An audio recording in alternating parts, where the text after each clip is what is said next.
Madame, Monsieur, bonjour. Bienvenue dans votre journal. Voici les principaux titres que nous allons développer dans cette édition. Lancement de la Fondation Babou Paulin Bamouni, un nouvel élan pour la valorisation du journalisme burkinabé. Une initiative qui met en lumière les talents, renforce la formation et interpelle sur les enjeux de qualité dans le paysage médiatique. Les détails au début de ce journal. Le Koundé du meilleur artiste religieux dans les locaux de Savane Média. Une visite marquée par le partage et la reconnaissance collective pour renforcer les liens avec le public. Vous entendrez Sœur Inès Nadine Cantiono dans cette édition. Je le disais dans les titres, la Fondation Babou Paulin Bamouni a été officiellement lancée hier au Centre national de presse Norbert Zongo à Ouagadougou. La cérémonie a réuni des acteurs du monde des médias, des étudiants ainsi que des jeunes passionnés de journalisme. Elle vise à valoriser le talent des journalistes burkinabés. C'est un reportage signé Moumini Nana. La Fondation Babou Paulin Bamouni entend accompagner les jeunes qui souhaitent s'orienter vers les métiers de l'information et de la communication. Elle vise notamment à offrir un cadre d'encadrement aux étudiants ainsi qu'aux jeunes intéressés par la pratique du journalisme. La Fondation Babou Paulin Bamouni, c'est vraiment pour perpétuer la mémoire de mon père, lui rendre hommage et pouvoir accompagner des jeunes étudiants dans ce beau métier qui est le journalisme, votre métier. Alors ce projet est un projet de longue haleine. Ça fait à peu près 10 ans qu'on y réfléchit et là ça va faire 2 ans qu'on est vraiment en train de peaufiner ce projet et qui a enfin vu le jour maintenant. Selon les responsables de la structure, cette démarche intervient dans un contexte où la vocation pour le métier devient de plus en plus rare. La Fondation prévoit ainsi des activités de formation, d'orientation et de valorisation des jeunes journalistes.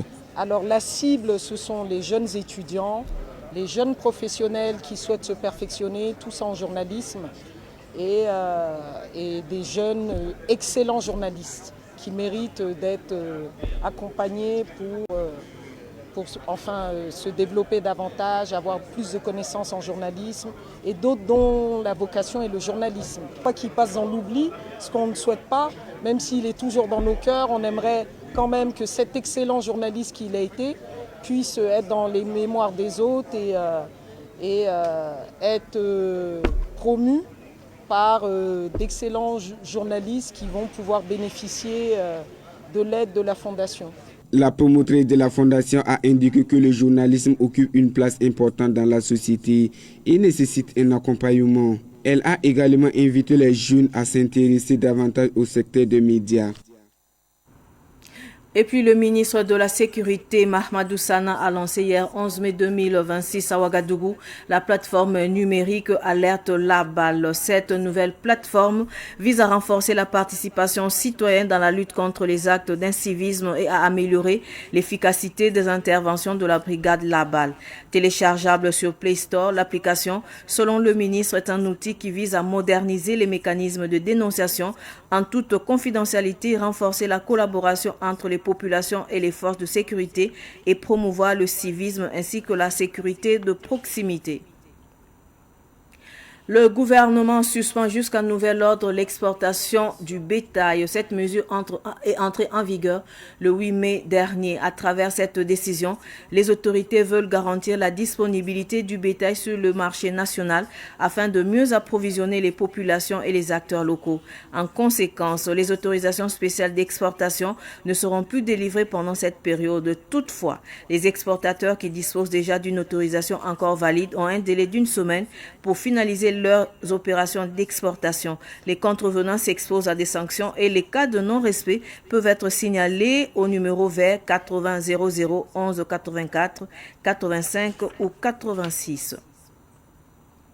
Je le disais également dans les titres, la sœur Inès Nadine Cantiono, lauréate du Koundé du meilleur artiste religieux, a rendu visite à Savane Média afin de partager sa joie avec le personnel ainsi qu'avec les auditeurs et téléspectateurs de la chaîne.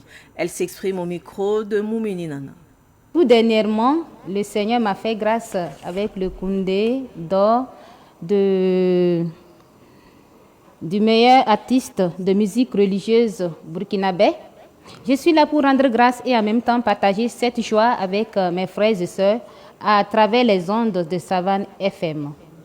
Après ce couronnement en tant que meilleure artiste religieuse, c'est une action de grâce et c'est en même temps un sentiment de reconnaissance qui m'habite envers le commissariat des Koundé qui a eu cette belle initiative de célébrer la musique burkinabé. Pour nous, c'est une manière de nous motiver à aller de l'avant. Et par là, c'est une action de grâce à Dieu qui a bien voulu que le commissariat de Koundé ait cette belle initiative. Ma prière est qu'il continue de les bénir, qu'il continue de les élever, que les artistes burkinabés, main dans la main, continuent de célébrer la musique, de transmettre un message, de transmettre des messages à travers le chant. Actualité sportive avant de clore cette édition d'information. La 6e édition du festival Fitness au Wakat s'est tenue les 9 et 10 mai dernier sur le terrain omnisport de Marcoussis dans l'arrondissement 9 de Ouagadougou. Plusieurs disciplines étaient au menu. Les détails avec Ruben Wilson Kodjo. La 6e édition du festival Fitness Wakat sur le terrain omnisport de Marcoussis dans l'arrondissement 9 de Ouagadougou a tenu toutes ses promesses avec au menu plusieurs activités sportives, à savoir la pétanque, le football, la lutte traditionnelle et une séance d'aérobic. Pour le promoteur, c'est un projet qui vise la paix, la cohésion sociale et le vivre ensemble. Valorisation de la culture et du sport traditionnel dans un contexte de requête du territoire est d'ailleurs le thème choisi pour cette édition. Qui parle du sport parle de cohésion sociale. Nous avons essayé de toucher pratiquement pas mal de sports dans l'objectif de sensibiliser les gens, d'avoir une cohésion sociale au sein de l'arrondissement 9 et au sein de la population de Burkina Faso. Le pays traverse une situation de crise. Nous pensons qu'en mettant ces activités en place, nous allons pouvoir de d'autres manières promouvoir la paix au Faso. Les objectifs sont atteints parce que si je prends le volet pétanque, on n'a pas moins de 200 personnes et la lutte a mobilisé pas moins de 100 personnes. Et le volet social qui est une formation à sa bonification en teinture coordonnée et en sécurisme santé au profit des peu de FDS et VDP. Là-bas, on compte environ 150 personnes. Bien vrai que nous visons loin, mais pour le moment, pour une 6e édition, nous pouvons dire que ça va. La présidente de la délégation spéciale de l'arrondissement 9 a fait le déplacement pour apporter son soutien et encourager les promoteurs de ce projet. C'est avec une grande satisfaction que nous sommes là. Et je tenais à traduire toute ma reconnaissance et surtout mes félicitations aux initiateurs de cette activité. Et je dirais qu'il y a 2 options. D'abord la formation au profit des épouses des FDS et des VDP tombés et également des personnes déplacées internes et qui ont pu voir leurs capacités renforcées en saponification et aussi en teinture, Kokodunda, Borolan, également en sécurisme. Et l'autre dimension qui est la dimension sportive, on a pu assister à un match de football et aussi la pétanque et également la lutte.